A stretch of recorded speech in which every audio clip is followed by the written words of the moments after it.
Good morning and welcome to the Ndalama Insights radio show. And of course, I'm Leslie, and today we are exploring the world of personal finance as we always do. In our last episode, we spoke about the ideal net worth that individuals should target by different age milestones.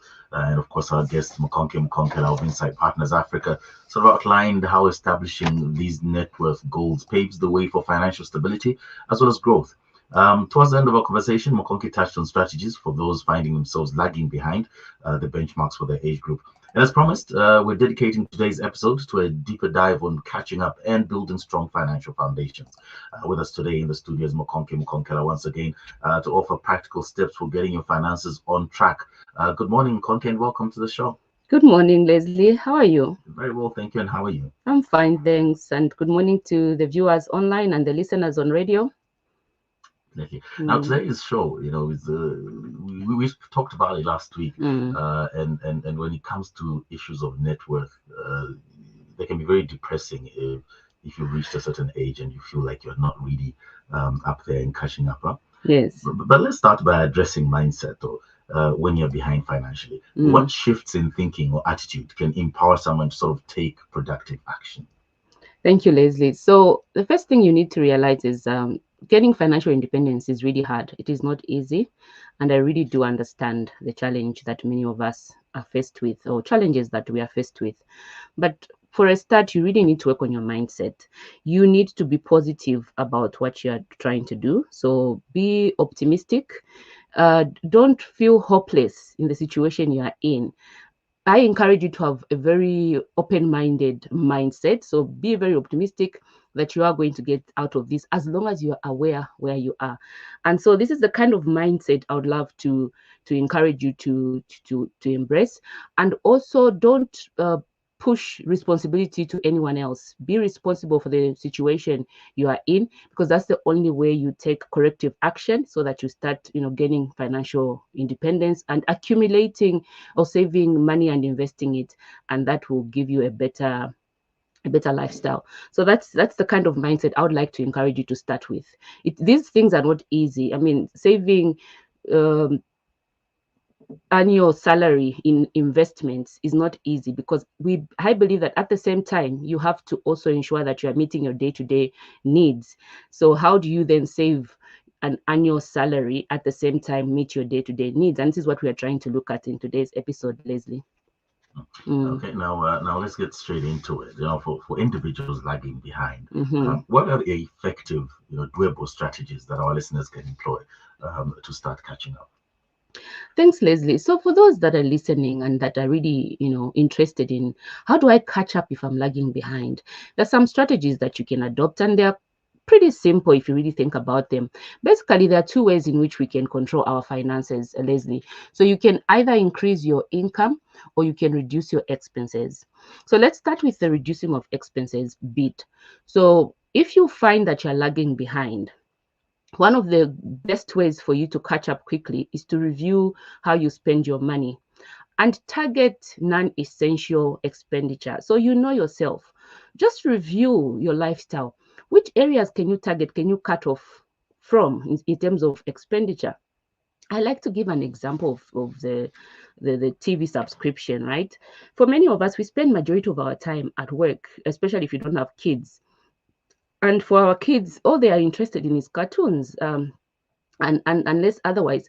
And then for the men, they're also interested in soccer. How can you find, and these are probably the two main, for me, when I used to have my kids living with me, the main thing that they were interested in was the cartoons. And I used to pay for TV basically because of the cartoons. Anything else, news, I would watch on alternative media. And so think about how you can save that monthly subscription and find ways of entertaining yourself aside from, incurring huge TV subscription that you don't even have time to watch. So that's one way. Eating out as well. Some of us love to eat out in nice places. But then if you find that you're lagging behind, how can you cut off? Maybe cook from home. If for those that go for work, we like to go to takeaways. Nowadays, we've got these nice motivator places where we go and eat our nshimas. And nshima nowadays is pretty expensive, Leslie. A plate of nshima with T-bone is fetching, where I go sometimes, is fetching at around 120 kwacha. That's quite a lot of money you're spending every day eating out. So how can you carry a lunch takeaway to your workplace? So those are ways you need to really start thinking about your expenditure. Let's look at the income side, because even as much as you try to reduce your expense, there's very little you can actually do with the expenditure. I like to focus on the income. How do you ensure that you increase your income? This is where you look at, other than your job, what else can you do to earn extra income? Yes, it is not easy, but you really need to find extra sources of income aside from your day-to-day job. Look at your talents. Many of us that have gone through Zambian education, we've heard about talents. I mean, this is something I used to hear when I was young. What are you talented at? We would have clubs where would practice our talents. I used to love drama and poetry. What are you good in? What can you utilize to make extra income? You could be passionate about carpentry, maybe painting, um, gardening, tailoring, I don't know, beauty and hair styling. So many ways you can make extra income aside from your day-to-day job. Start utilizing those skills, because eventually you may actually even depend on those skills aside from your work.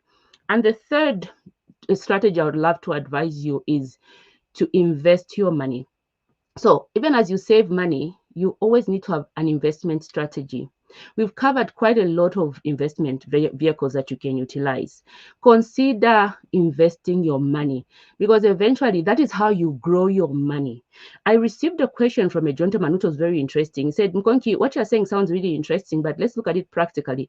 If I'm going to have 6 or 5 times my annual income at 60 years old, how do I get there?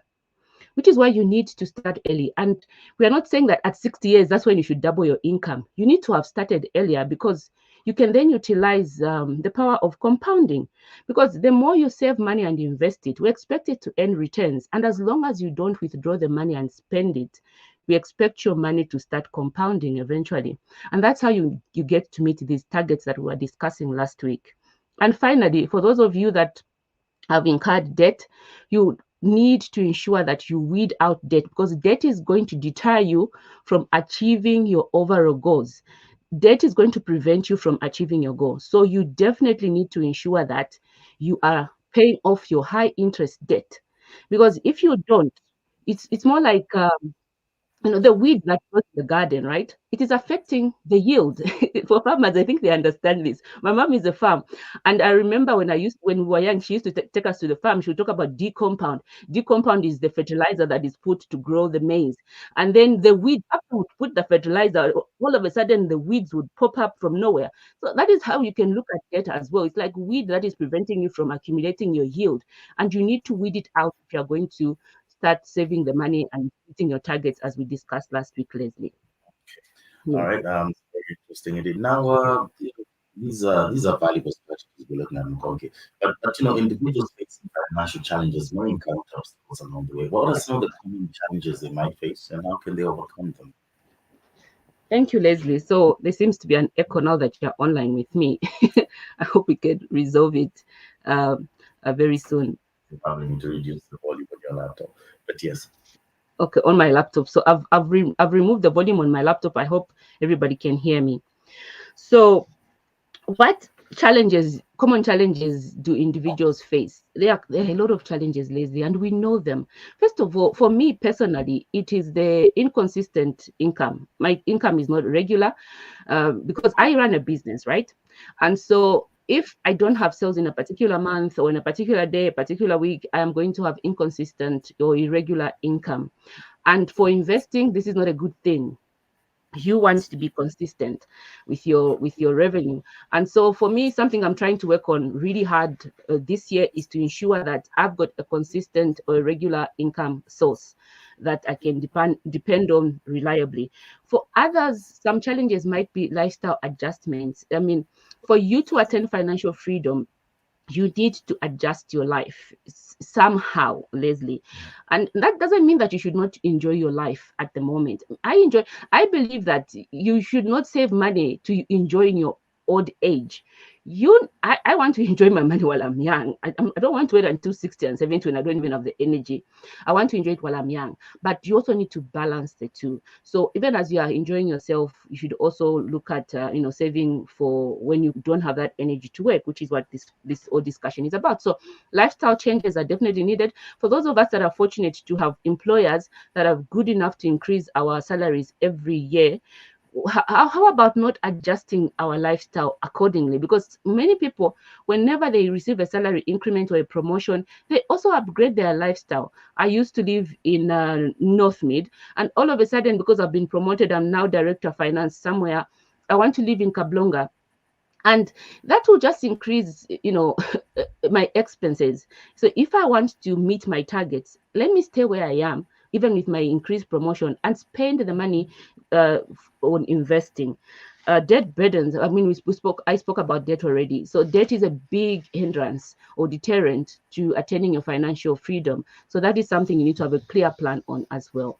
Mhm. Mm, And one thing I've noticed as well, our listenership is predominantly people above 35, going into their 40s. mm. What specific, action would you recommend for someone who hasn't reached the value of 3 to 4 times or their annual worth? That's a really, really good question, Leslie. So if you are in your 40s and you are lagging behind, because remember last week we spoke about in your 40s, you should at least be aiming to save 3 to 4 times your annual income. Now, if you're lagging behind, what do you need to do?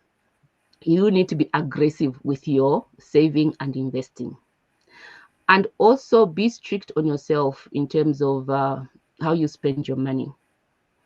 There's no other way. I mean, I wish there was. I wish there was. The only thing you need to do really is now that you know the number you're working at or towards.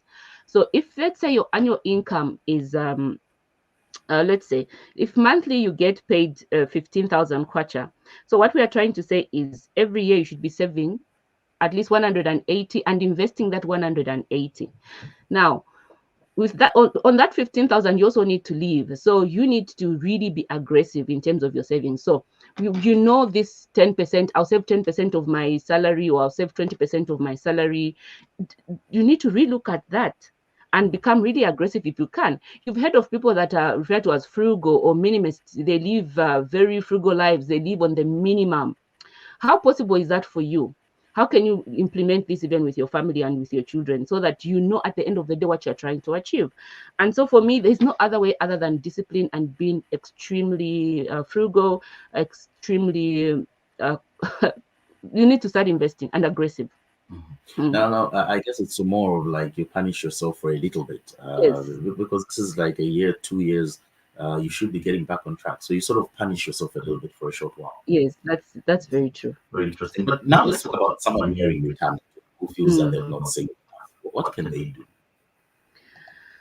Okay, so this person is nearing retirement. I think this scenario is actually similar to the question that I got from the gentleman that contacted me. So, Nkonki, I'm close to retirement. I'm 60 years. How do you expect me to save all this amount?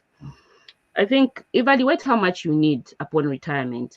So, if you are 60 years, how many more years do you have to our life lifespan? In Zambia, what is our normal lifespan? Well, let's just be, let's say 80, and we have been on a high end. So 80 and just 60, so you've got like, that's quite a lot actually, 30 years, right? To when you die. Unfortunately, we have to speak about these things. But then you won't have that energy at 60. So what do? You need to know your number, how much you need to live upon retirement, and also consider if you can work a little bit longer. So if you're 60, consider adding on 5 more years of work. And just as the 40-year-old, you also need to be really aggressive in terms of your savings, in terms of your plans, so that you can catch up. Consider utilizing your skills as well. As an older person, you have very valuable skills that you can help with. You can be an advisor for, if you're an accountant, for example, or a lawyer, you can offer advice. And this is advice that you've gained through experience that the young people need to know about. Imagine you are a lawyer and you've faced all these cases that that the young people have never heard about. Because of your wisdom, young people would want to consult you even in your old age. So you can utilize that skill and sell it and ensure that you're building your wealth. Don't offer it for free. So that is one way you can utilize your skill in old age. You can even be at home and offering your consultancy at home and while you relax as an old person. Yeah. Yeah, quite a lot indeed. But I always say that, I think when you reach a certain age, especially Mm. 35 and above, you Mhm. sort of know what you have to do already. Yes, The only thing is getting down to actually do it. You've absolutely. probably read all the advice you can hear, you've seen examples of what's going on around you, so you know what to do. But the Yes. idea has always been getting up and actually doing it. Uh, And as we wrap it up, though, any final thoughts on maintaining financial momentum over the long term? Thank you, Leslie. For those of us that have been doing this for quite some time now, we've built momentum, and this is not the time to, slack back. We need to be consistent and disciplined so that we don't lose the momentum. Momentum is really hard to build. You've been disciplined all along. You've saved some money. You're investing it. Don't eat the return on your investment or the coupon incomes that you get from the government bonds or the dividends that you get from your shares. Reinvest that money in similar investments. That's how you get to see the power of compounding. And if you've got debt, consider repaying it off, because debt has an adverse effect to compound interest. Instead of compounding your income, you're actually going to be compounding your debt if you're in debt, and that is going to prevent you from attaining your goals and keep you from that track. So I highly recommend that you you maintain your consistency and don't despair. For those of us that are lagging behind, I mean, this is why this program is there. We can catch up as long as we are disciplined and consistent. Definitely. Well, Mm. McConkie, it's been a pleasure having you on the show. Well, that's the time we had for today. But thank you very much for coming through. Thank you so much, Leslie. And I look forward for next week's program. We're actually looking at Zambia's Quarter 1 economic review for investors. So that's what we're looking at next week. And thank you for the guys that were online. There were a lot of good mornings. Let's just say a quick shout out to Tina, to Mapaso, Goma, Lemi, and so many others. Thank you so much for joining, and see you next week. All right. Have a good morning.